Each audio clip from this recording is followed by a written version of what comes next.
Bismillahirrahmanirrahim. Assalamualaikum warahmatullahi wabarakatuh. Alhamdulillah, assalatu wassalamu ala rasulillah wa ala alihi wa sahbihi wa man wala. Alhamdulillah, pada pagi hari ini seperti biasa kita membuka hari dengan mengisinya dengan kebaikan. Kita buka dengan sholat subuh berjamaah, kemudian kita lanjutkan dengan mengkaji sunnah Nabi Sallallahu Alaihi Wasallam, khususnya yang tercantum dalam hadis Arba'in An-Nawawi. Pada pekan lalu kita sudah mengawali hadis yang pertama, namun belum selesai.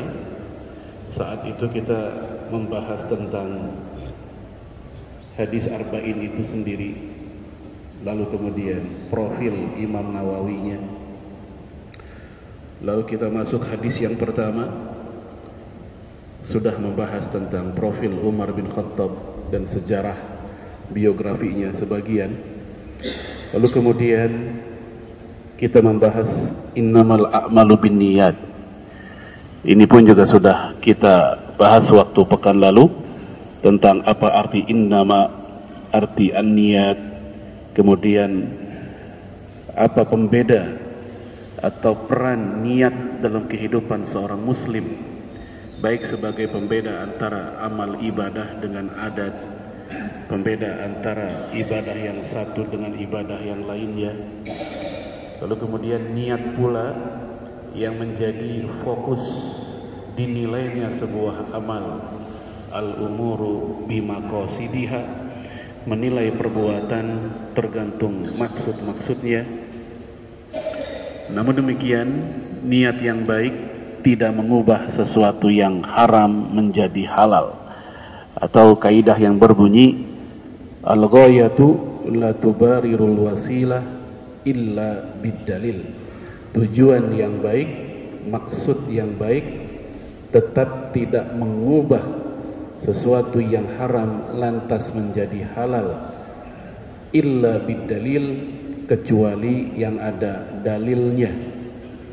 Nah, bagian ini waktu pekan lalu belum kita tuntaskan. Contoh al-ghayatu la tubarirul wasilah illa bid-dalil, tujuan yang baik tidak mengubah sesuatu yang haram tetaplah haram kecuali ada dalilnya. Seperti misalnya seseorang tujuannya baik ketika dia datang ke lokalisasi perjudian, dia ingin dakwah di situ, dia ingin mengubah lokalisasi tersebut menjadi yang baik-baik atau bubar misalnya, tetapi dengan cara dia pun ikut berjudi.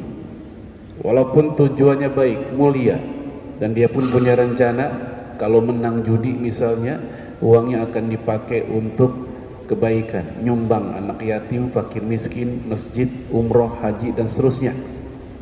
Nah, apa yang dilakukan oleh orang tersebut tidak mengubah hukum judi itu sendiri, bahwa perjudian tetaplah haram. Tidak membuat terjadinya tahwilul hukum minal haram ilal halal, berubahnya hukum dari haram menjadi halal gara-gara niatnya baik. Atau contoh yang lain, seseorang yang mendatangi lokalisasi, mohon maaf, pelacuran, walaupun juga dia punya tujuan baik mendakwahi para wanita penghibur di sana agar berubah menjadi wanita muslimah, wanita salihah, namun dengan cara dia ikut memanfaatkan jasa si wanita tersebut alias berzina, maka perzinahan yang mereka lakukan walaupun tujuannya mendakwahi wanita tersebut tidak mengubah status hukum zinanya. Maka niat yang baik saat itu tidak cukup untuk mengubah sesuatu yang haram menjadi halal illa bidalil, kecuali yang ada dalilnya. Apa contoh yang ada dalilnya? Seperti berbohong. Berbohong ini ada dalilnya, di mana para ulama seperti Imam Nawawi dalam kitab Riyadhus Shalihinnya, beliau menyebut 3 bohong yang diperbolehkan. Kemudian ulama yang lain seperti Imam Az-Zuhri, 4 bohong yang diperbolehkan. Aslinya kita tahu bohong ini terlarang, bahkan menjadi salah satu min alamatin nifaq, di antara tanda-tanda kemunafikan. Rasulullah alaihi salatu wassalam dalam hadis terkenal riwayat Imam Bukhari, ayatul munafik salas, ciri munafik ada 3. Yang pertama, idza haddatsa kadzdzaba, jika bicara dia bohong. Idza tu'mina khan, dikasih amanah dia khianat. Wa idza wa'ada akhlafa, jika janji dia ingkar. Bahkan Rasulullah pernah ditanya, apakah ada orang mukmin yang pelit, yang bakhil? Nabi menjawab, ada. Apakah ada orang mukmin yang pengecut, penakut? Nabi bilang ada. Karena rasa takut itu inherent, menyatu dalam diri manusia. Setiap kita pernah merasakan rasa takut.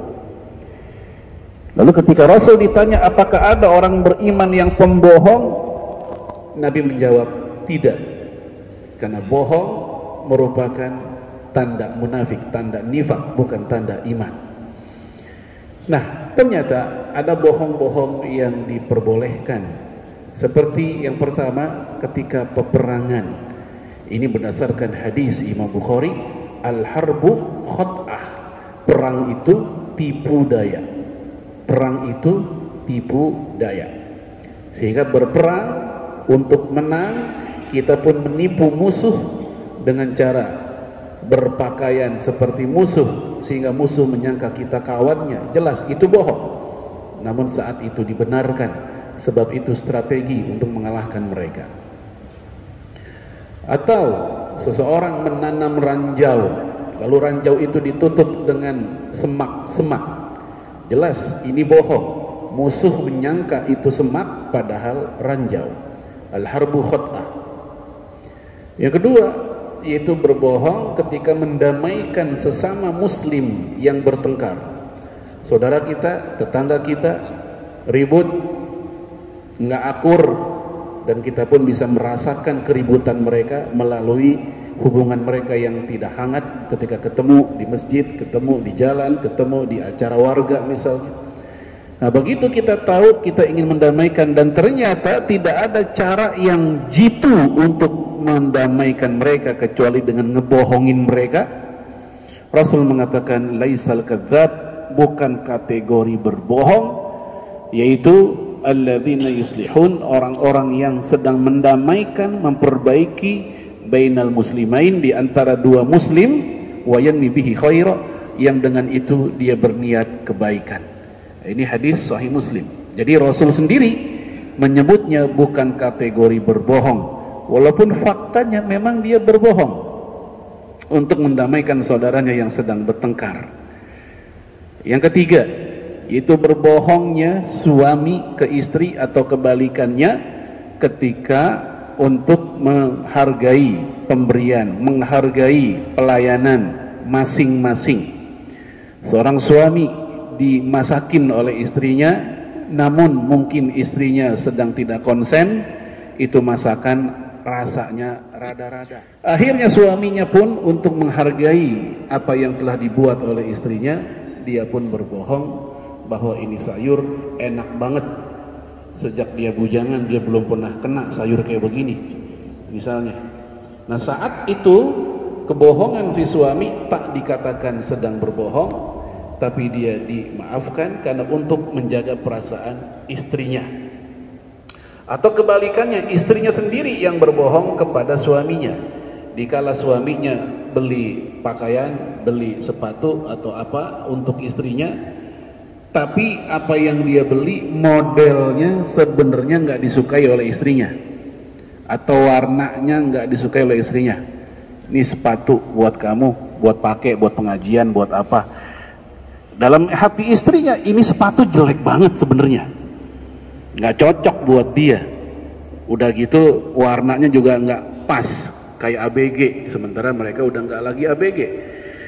Namun untuk menghargai suaminya, dia bilang, terima kasih banyak bang, ini sepatu ya Allah, sejak saya gadis saya juga belum pernah lihat sepatu model kayak gini, ini misalnya. Maka yang kayak begini pujian dari istrinya untuk menyelamatkan perasaan suaminya supaya nggak tersinggung pun juga termasuk berbohong yang diizinkan. Yang keempat, kata Imam Az-Zuhri, yaitu berbohong ketika seseorang ingin melindungi orang soleh, orang baik yang difitnah, ingin dibunuh, lalu orang itu minta perlindungan kita, datang ke kita minta perlindungan kita. Misal di saat kita sedang santai di depan rumah, datanglah seseorang yang bilang, Pak, jika ada orang nyariin saya, tolong jangan dibilang Pak, saya lagi di sini, saya numpang ngumpet di rumah Bapak. Nah, kita kenal dia, ini orang bener ini orang soleh ini. Mungkin dia lagi difitnah sama orang yang membenci dia, orang jahat. Kita bilang, silakan dek, silakan nak, ngumpet di rumah saya. Datanglah mereka yang ingin bunuh itu rame-rame, dan kita pun ditanya, apakah Bapak lihat ada anak muda kemari? Kita bilang tidak. Itu jelas bohong. Dan saat itu kita tak disalahkan, karena kita sedang menyelamatkan nyawa orang baik. Sebab kalau kita jujur apa adanya, iya saya lihat tadi ada orang kemari pakai baju hitam kan, nah pakai cerita kayak begitu, didetilin. Oh iya bener Pak, malah ditunjukin, keluar loh jangan ngumpet misalnya. Maka yang kayak begini berbahaya bagi orang itu, dan hilanglah nyawanya digebugin rame-rame oleh mereka. Maka saat itu kita keliru kalau kita jujur, sebab kita telah kerjasama dalam pembunuhan orang baik. Namun beda cerita kalau seandainya yang minta perlindungan itu orang jahat, ya, dimana orang ini telah melakukan pencurian, misalnya dia teriakin maling, dan kita dengar sayup-sayup orang itu lari ke rumah kita dan minta perlindungan kita, lah kita dengar ini orang maling. Maka saat itu kita hati-hati, jangan langsung melindungi dia, karena khawatir kita melindungi orang jahat. Maka jemaah sekalian, 4 inilah yang sebagiannya tertera dalam kitab Riyadhus Shalihin tentang bohong-bohong yang diperbolehkan, sehingga dia tidak termasuk kategori al-ghayatu la tubarirul wasilah, yaitu tujuan yang baik dia membuat, ya, tidak membuat bolehnya hal yang haram. Untuk bohong karena ada dalil yang sangat banyak dalam kondisi tertentu tadi, maka dia dibolehkan. Kecuali kondisi-kondisi yang lain, yang normal, yang wajar, maka bohong kembali sesuatu yang diharamkan, bahkan kategorinya dosa besar. Baik jemaah sekalian, ini tambahan dari pembahasan yang pekan lalu, masih di kalimat innamal a'malu binniyat. Baik jemaah sekalian, ini selesai hadis yang pertama. Insya Allah pekan depan kita masuk hadis yang kedua, hadis arba'in yang lebih panjang dari hadis yang pertama. Barangkali ada diskusi, silakan jika ada yang perlu kita diskusikan. Wallahu a'lam bishawab. Assalamualaikum warahmatullahi wabarakatuh. Ya, silakan jemaah.